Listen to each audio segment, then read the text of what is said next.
Lok Sabha speaker ఆలోచనతో కొత్త ఒరవడికి శ్రీకారం చుట్టడం జరిగిందని ఆంధ్రప్రదేశ్ శాసన వ్యవస్థ సెక్రటరీ జనరల్ ప్రసన్న కుమార్ సూర్యదేవర తెలిపారు.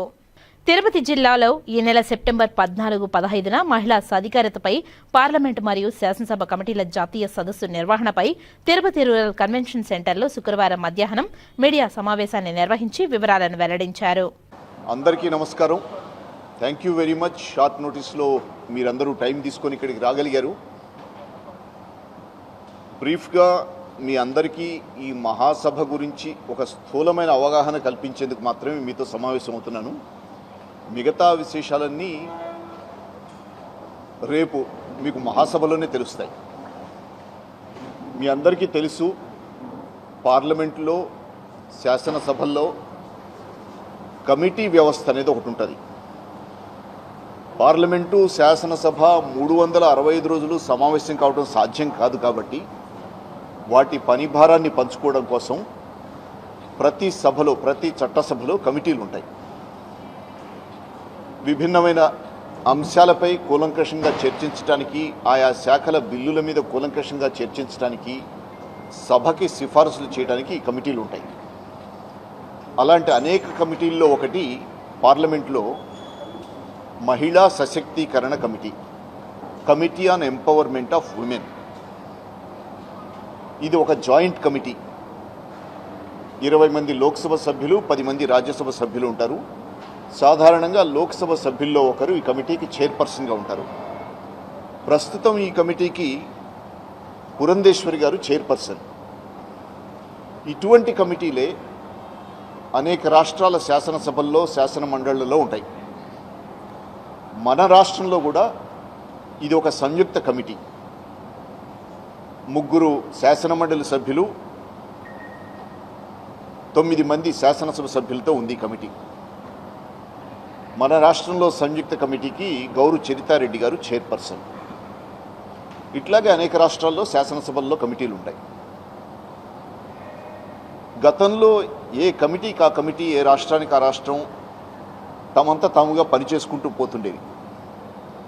మిగతా రాష్ట్రాల్లో కమిటీలు ఎట్లా పనిచేస్తున్నాయనేది ఎప్పుడన్నా ఈ కమిటీ వేరే రాష్ట్రంలో పర్యటనకు వెళితే ఏమన్నా తెలిసేది. ఈ కమిటీకి ఆసక్తి ఉండి ఫలానా రాష్ట్రంలో ఫలానా కమిటీ బాగా పనిచేస్తుంది, వాళ్ళ దగ్గర నుంచి తెలుసుకుందాం కొన్ని విషయాలు అని వెళ్తే అవతల వాళ్ళు అవకాశం ఇస్తే చర్చిస్తే నేర్చుకున్నట్టు, లేదంటే లేదు.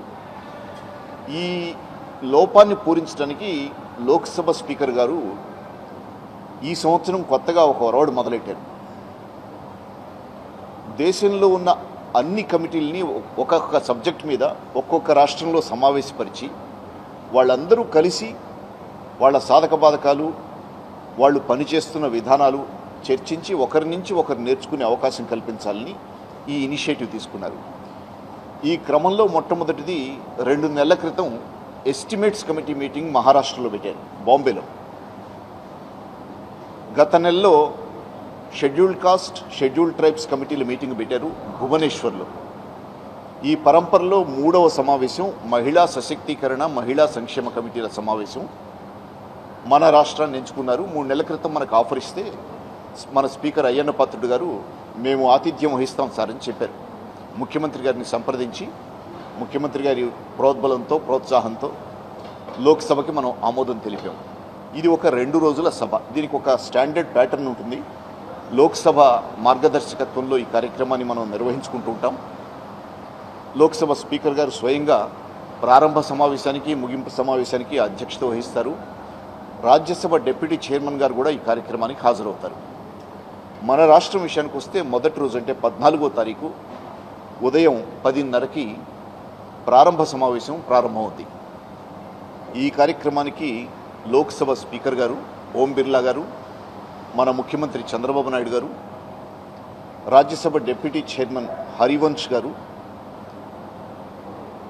మన శాసనసభ స్పీకర్ అయ్యన్న పాత్రుడు గారు, డిప్యూటీ స్పీకర్ రఘురామకృష్ణరాజు గారు, ఒకరిద్దరు రాష్ట్ర మంత్రులు, జిల్లా ఇన్ఛార్జి మంత్రి అనగాని సత్యప్రసాద్ గారు, వీలైతే శాసన వ్యవహారాల శాఖ మంత్రి పయ్యావుల కేశవ్ గారు, లోక్సభ కమిటీ చైర్పర్సన్ పురంధేశ్వరి గారు, మన రాష్ట్ర కమిటీ చైర్పర్సన్ గౌరు చరితారెడ్డి గారు, వీరందరూ వేదిక మీద ఉండి ప్రారంభ సమావేశాన్ని నిర్వహిస్తారు.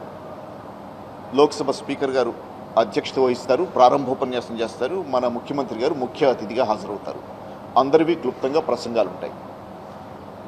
ఈ కార్యక్రమం ముగిశాక వచ్చిన అతిథుల గౌరవార్థం ముఖ్యమంత్రి గారు మధ్యాహ్న భోజన విందు ఏర్పాటు చేస్తున్నారు ఇదే ప్రాంగణంలో.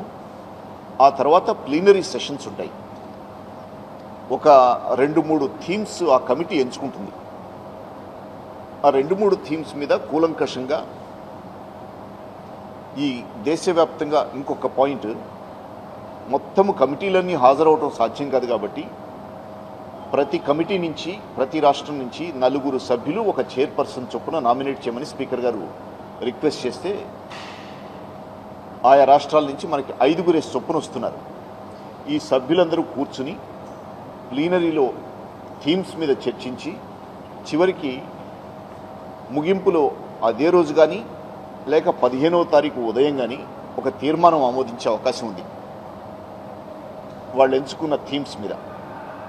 ఆ తర్వాత 15వ తారీఖు ఉదయం ముగింపు సమావేశం జరుగుతుంది. దీనికి గవర్నర్ గారు వస్తున్నారు ముఖ్య అతిథిగా. సేమ్ మోరార్లెస్ సేమ్ గెస్ట్స్ ఉంటారు డాయస్ మీద.